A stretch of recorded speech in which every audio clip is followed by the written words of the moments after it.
Grasso from Maryville University, and my scholarly project is the impact of COVID-19 on absenteeism and retention in medical ICU nurses. So first I'd like to acknowledge my DNP committee. First, my DNP chair, Dr. Tanya Crystal,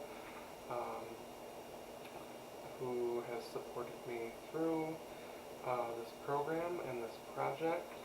And we have our second reader, Dr. Maria Smell, also with Maryville University. We have Dr. Mohammed Abudan, who is the Director of Intensive Care Medicine at the facility where the DNP project took place.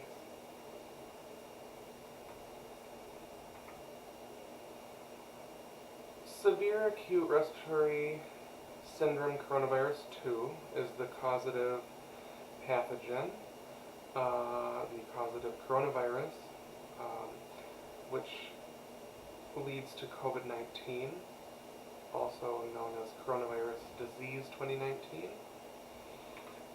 SARS-CoV-2 was first identified in Wuhan, China in late 2019 and quickly spread around the globe, affecting most people. Many people suffer mild symptoms that are manageable at home. Some don't develop symptoms at all.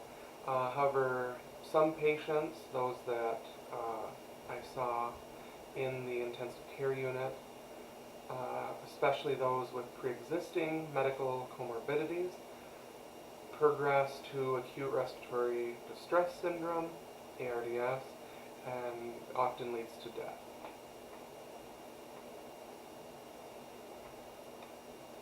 Nurses working on the front lines were continually exposed to prolonged episodes of stress.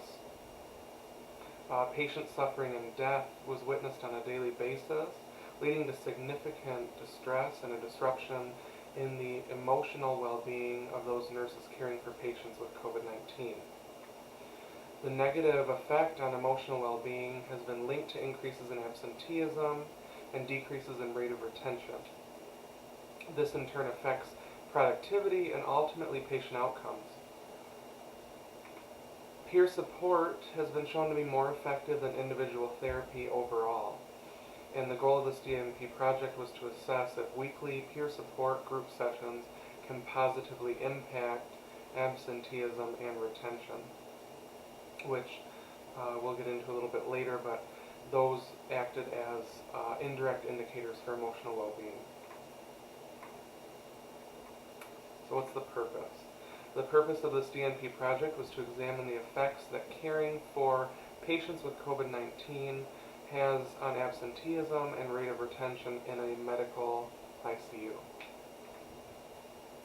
Absenteeism and retention, as I alluded to a moment ago, have been directly correlated to emotional well-being and acted as indirect indicators for the effects of caring for patients with COVID-19 had on the well-being of frontline ICU nurses.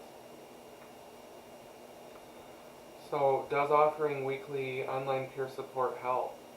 Does it have a positive impact on the nurses, and does it positively affect absenteeism and rate of retention? And that's the question I was trying to answer.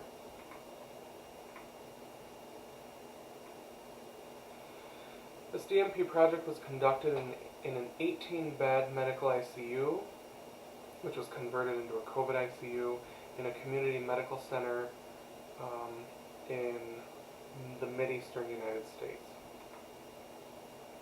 With the rise in COVID cases in the community, there was a major influx of critically ill patients requiring maximum levels of life support, including mechanical ventilation, multiple vasopressors, and continuous renal replacement therapy and proning therapy, to name just a few.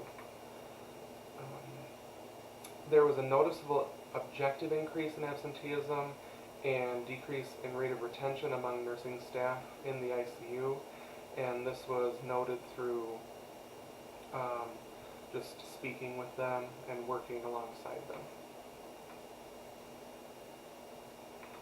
This is a review of the literature. At the onset of the COVID-19 pandemic, most databases were barren in regard to articles or studies pertaining to COVID-19, and more so for those addressing the impact on emotional well-being. So through the review of the literature, 3 themes were identified, and those included fear. All the articles, save for one, included in the review of the literature addressed the theme of fear. Most of the fear that was identified was by frontline healthcare workers and involved fears of becoming infected with SARS-CoV-2, infecting their family members dying, or themselves dying of COVID-19. The second theme was anxiety. Anxiety was present in all the articles that were reviewed and included in this literature review. Excuse me. The majority of the anxiety noted in healthcare workers was experienced prior to beginning their shifts and not necessarily while they were caring for their patients. And a major component of that anxiety stemmed from the inconsistencies, lack of personal protective equipment, or PPE, and then the novelty of the disease, and just not knowing what was going on. It was also noted that the majority of the anxiety experience was work-related, but it would often follow the patient, the nurse's home and affect their personal lives.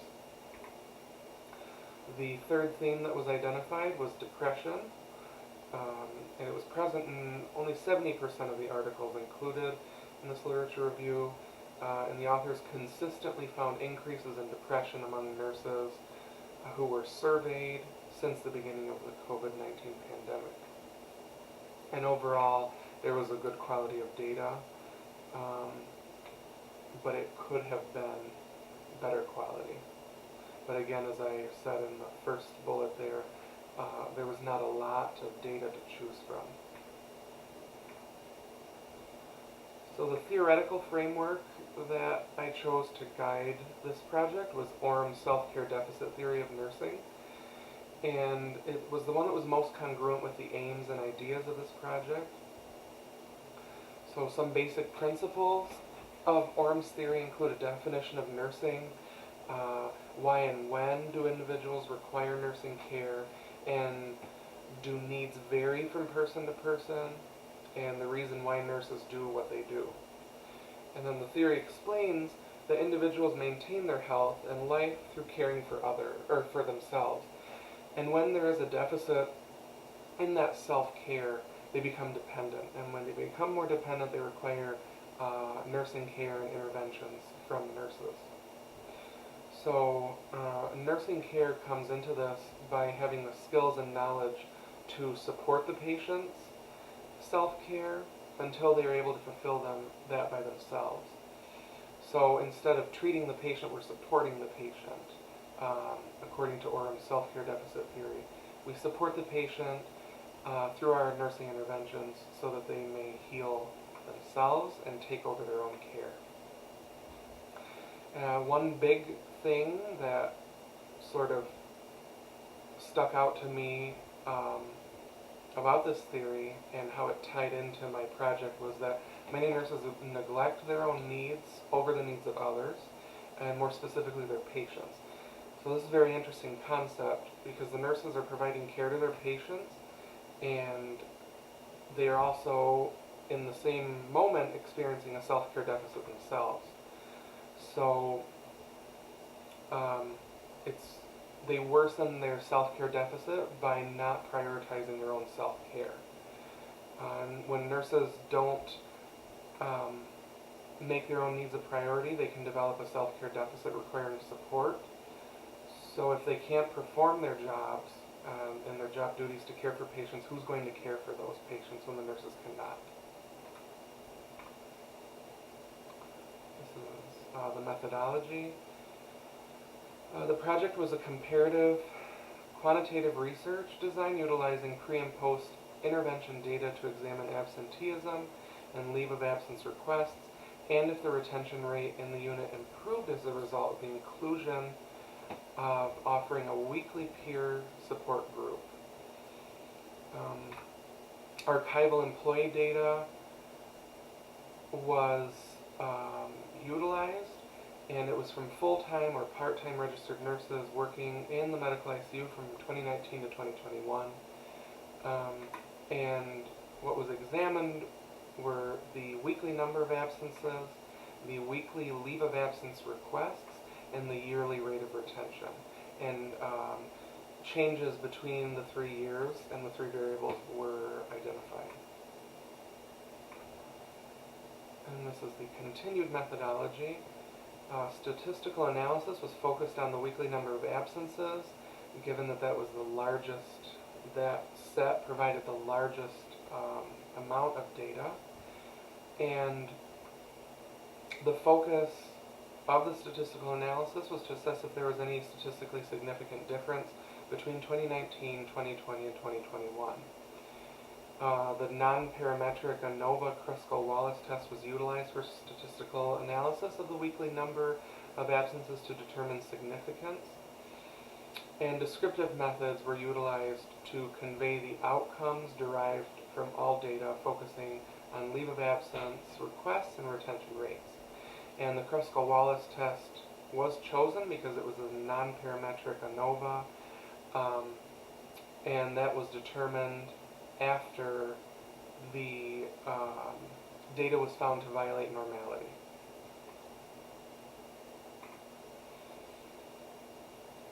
The sample. So there was no population participation. So the employees on the unit did not actually participate in the project themselves or itself. Instead, archival employee record data was obtained from the MICU manager after it was de-identified to protect anonymity and confidentiality. So here's some inclusion criteria. So in order for the data to be included in this DMP project, it must have been from registered nurses.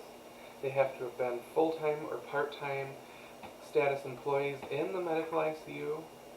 And data was excluded if it was from RNs who were terminated during the study period, if they were PRN or per diem status employees, or if the data was from nurses hired after June 30th of 2021. This is data analysis for absences. Evaluation of the data indicated that there was an overall 15.4% increase in the number of absences for the study period. And the highest increase noted was from 2020 to 2021. So if we look here, we can see there were 262 in 2019, and in 2021 there were 324, with the biggest jump being from 2020 to 2021.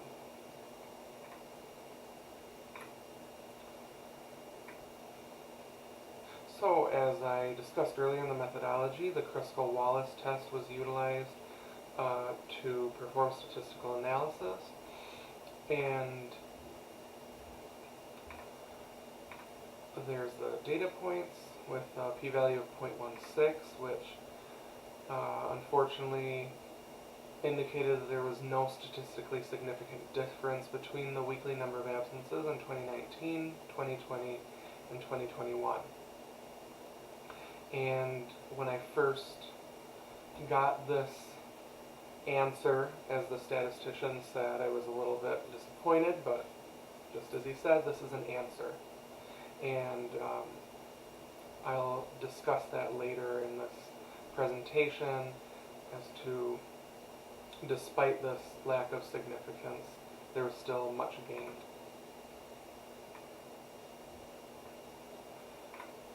So next I looked at leave of absences, and this was also weekly. However, here this figure shows just totals for these years, 2019, 2020, and 2021. There was an overall increase of 600%. It was staggering. In 2019, there were only 2 leave of absence requests, and it jumped to 14 in 2021, with the highest being from 2019 to 2021, which indicated an 800% an astronomical increase in leave of absence requests.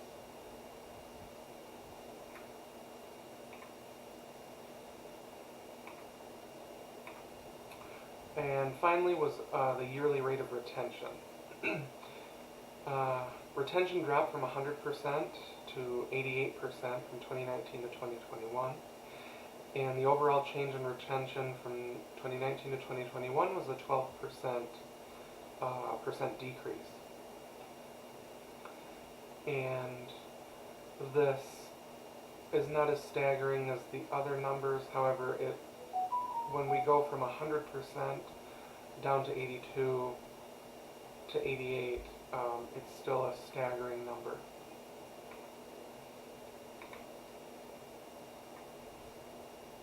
Nurses working on the front lines in the medical ICU experience significantly traumatic events on a daily basis.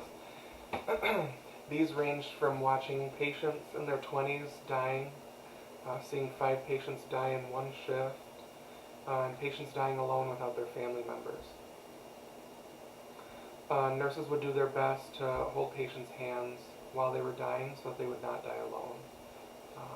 I remember trying to put on my PPE one day to try to rush into a patient's room to hold her hand because she was completely alone. This DMP project was met with astounding support by not only unit staff and the unit manager, but also the director of critical care and the chief nursing officer for the state of Michigan for the health system.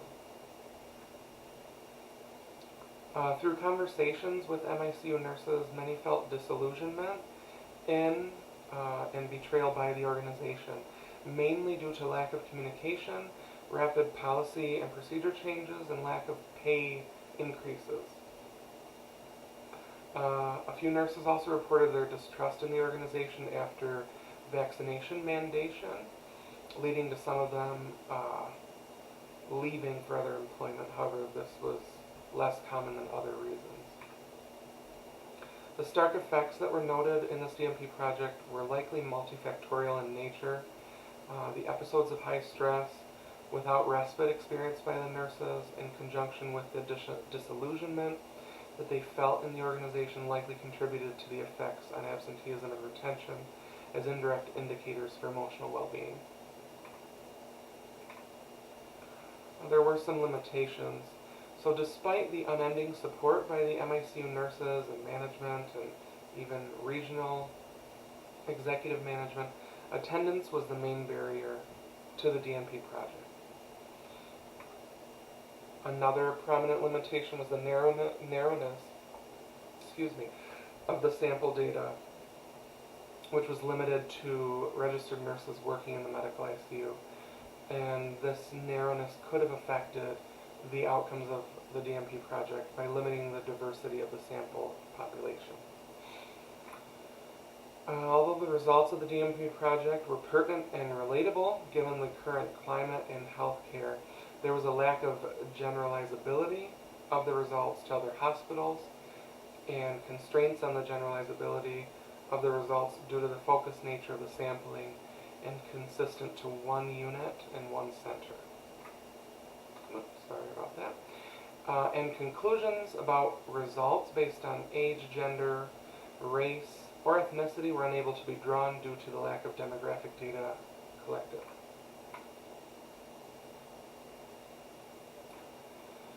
So despite the lack of statistical significance, so much was learned about the impact that caring for patients diagnosed with COVID-19 has on frontline ICU nurses. The correlation between dysregulated emotional well-being and an increase in absenteeism and a decrease in rate of retention has been proven by multiple studies. Though through analysis of the results and knowledge gained from this DMP project, an evident effect on the frontline MICU nurses can be justified. The dwindling and then lack of attendance by MICU nurses to peer support group sessions, despite reminders and continued advertisement of meeting times, was likely the inhibiting factor in proving effect. This was by far the most confounding and limiting barrier. and factor which affected the outcomes of this DMP project. Although a large amount of knowledge was gained from this DMP project, the lasting effects that caring for patients with COVID-19 has on frontline healthcare providers will become more and more evident with the passage of time. So as knowledge continues to be generated and disseminated as a result of the COVID-19 pandemic, there will be further insight gained. There are implications for nursing practice. Nurses make up the majority of healthcare workers worldwide at 59%, and they provide about 90% of health services. In 2020 was met with significant change to the practice of nursing, but it has persevered. And with the increases in telemedicine and with the impact on nursing education because of social distancing guidelines, these changes noted in nursing are likely long-lasting. APRNs, Advanced Practice Registered Nurses, specifically psychiatric mental health nurse practitioners or PMHNPs, should consider the impact that COVID has had on their potential patients and that potential for increasing the number of those patients presenting with symptoms consistent with burnout and, more importantly, PTSD or post-traumatic stress disorder. And understanding this will ensure that nursing practice is prepared for these potential increases. And in conclusion, this DMP project was successful in illustrating that there was a definite impact on frontline ICU nurses as a result of caring for patients with COVID-19.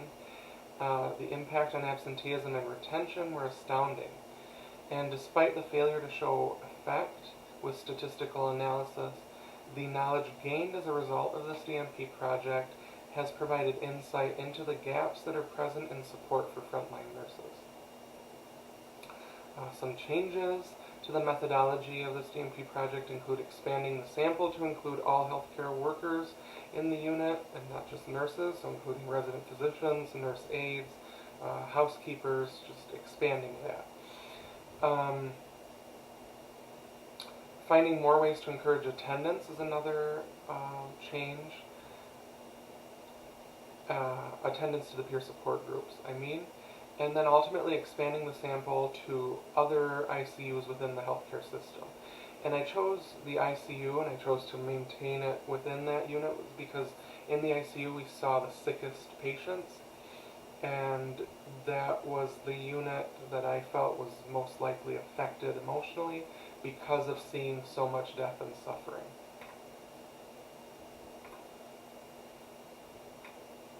So the personal impact that this had, this is who or what we playfully called the Boo Boo Crew. So this is me before I decided to grow a beard, Cheryl, Heather, Tracy, and Christina. So some of the personal impact that this DMP project, and not only the project, but working with COVID patients had is that I can recall quite vividly when we met in the middle of the medical ICU for a huddle with our manager, and he told us that we were designating that unit as a COVID ICU because the planned unit was already full, and they needed to expand. On a separate occasion, I recall calling my wife before donning all of my PPE to go into a room, and I remember telling her that this is scary and to be careful and that I love you. And then I cried, and I don't normally cry, but I became teary, and it was just a very frightening experience. And then the final event that I remember, well, the final one that I'll talk about because I remember a lot, was the first cardiac arrest that I participated in, wearing full PPE and a respirator. And I can remember what the patient looked like, their room number, and how quickly they died, despite our efforts. to resuscitate them. I think that these examples illustrate the lasting effect that caring for these patients in intensive care can have on us on the front lines. But through that terror and trauma, lasting friendships formed, this Boo Boo crew. And it allowed us to persevere through hell, and that hell that is COVID-19.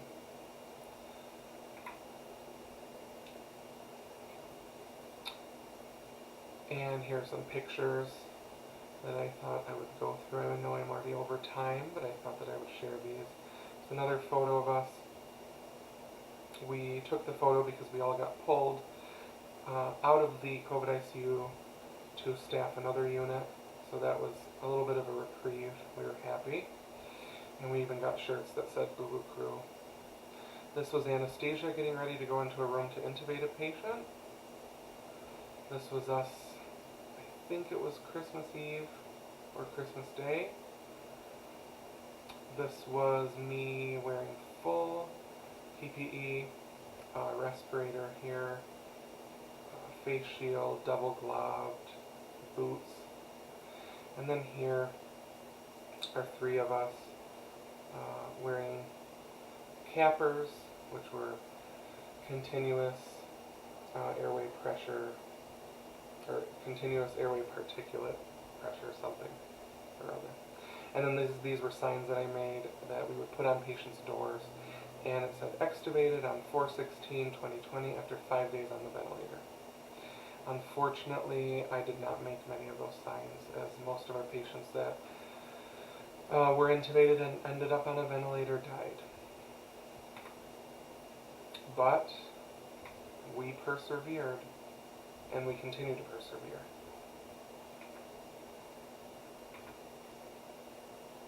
And now I will open for questions.